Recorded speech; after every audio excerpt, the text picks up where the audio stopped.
It's a treasure trove unlike any other, filled with strange machines, weird artifacts, and old secrets. Some the world has never seen until now.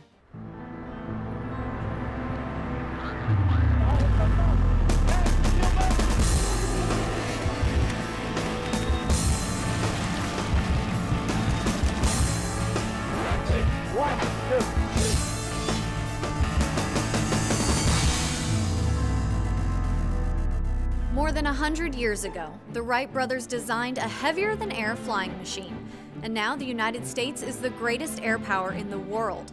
Everything that happened between the Wright brothers and right now tells the story of how the Air Force has embraced new technology, making us who we are today. But what happens when that cutting-edge tech becomes yesterday's news? That brings us to a small, unassuming corner of Wright-Patterson Air Force Base, where you'll find a facility simply labeled Building 5. There is a lot of conjecture about what happens here in Building 5. A lot of people don't even know that Building 5 exists. If they know anything about it, they probably imagine that last scene from Raiders of the Lost Ark with, crates sitting on top of crates, sitting on top of crates, going back endlessly. Building 5 is the storage facility for the National Museum of the United States Air Force, and even though the Air Force isn't storing the Ark of the Covenant, the facility does hold amazing historical items, including some inventions that impact our lives even today. The G-Whiz, which was a rocket sled that was used to test G-forces on the human body. And I look at that G-Whiz sled and I think because of this man's intelligence and his bravery, not only were ejection seats made much safer, but Dr. John Stapp affected all of our lives because he took that information to the automobile manufacturers, and he had a direct part in the introduction of safety belts and making cars safer.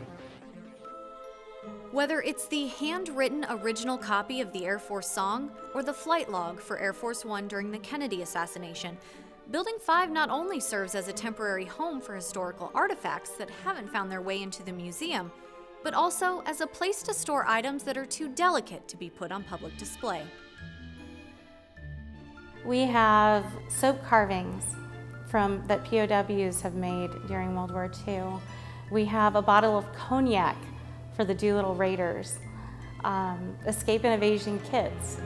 Some of these items may never make it to the museum floor, like this creepy little thing made entirely out of used medical supplies. But they're still important. In fact, some will go into the research collection to help further the development of new technologies in everything from aircraft engines right down to the boots airmen wear. We can track the technological changes in footwear over time. Why the boots are the way they are. And sometimes you just can't get that from a book. But from the actual three-dimensional objects, you can truly see why things are the way they are. If we were not here collecting and preserving these materials, who knows where they would end up. A lot of times the materials come to us through private donations. So people whose parents or grandparents might have served in the United States Air Force, they might have passed on and they might be cleaning out the attic or their closets. Sometimes, if they don't know what they're looking at, this history could literally be lost or thrown away.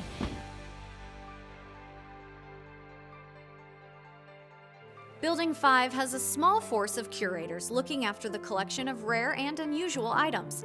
Cataloging and preserving artifacts is a big part of their job, but these artifacts seem to be able to take those who hold them to a different time.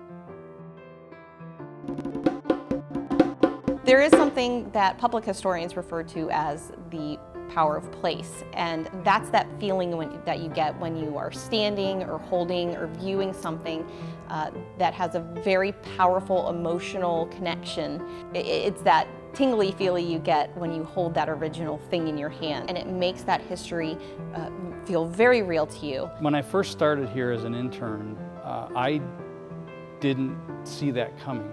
I was very interested in the aircraft and in the history, and I very quickly realized that this touches people personally. History is the foundation of who we are.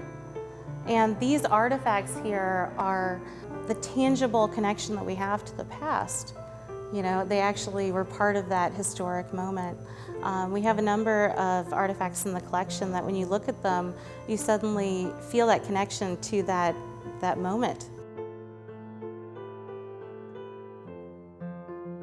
I think a lot of airmen get stovepiped into their mission specialty, and they may not even understand other parts of the Air Force. Most people are not going to pick up a 400-page tome about the history of air power, but they'll come to the museum and they'll marvel at these aircraft, they'll marvel at these objects that are in the cases, and there'll be a connection and there'll be an interest. And so a visitor will want to learn, an airman will want to learn. So that's one part of it. Another very important part for airmen is that they are part of something that's bigger than them. They're part of a team that goes back in time.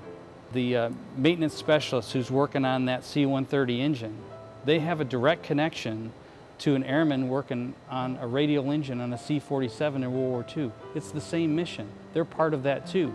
Or the airmen who rode convoys in Iraq 10 years ago. They share the same legacy as airmen who fought in the Bataan Peninsula when all the aircraft were destroyed and they couldn't get out, and they were handed rifles and told, you're going to fight on the ground now. There are people in the United States Air Force today completing missions that years from now people will look back and say, wow, history was made on that day. And it's not always obvious. Sometimes you don't know that you're making history. They're being part of that legacy that the next generation of airmen are going to take on. You know, so often we hear people say, we stand on the shoulders of giants. And it's true. And the airmen now are those giants that the next generation of airmen whose shoulders they're going to stand on.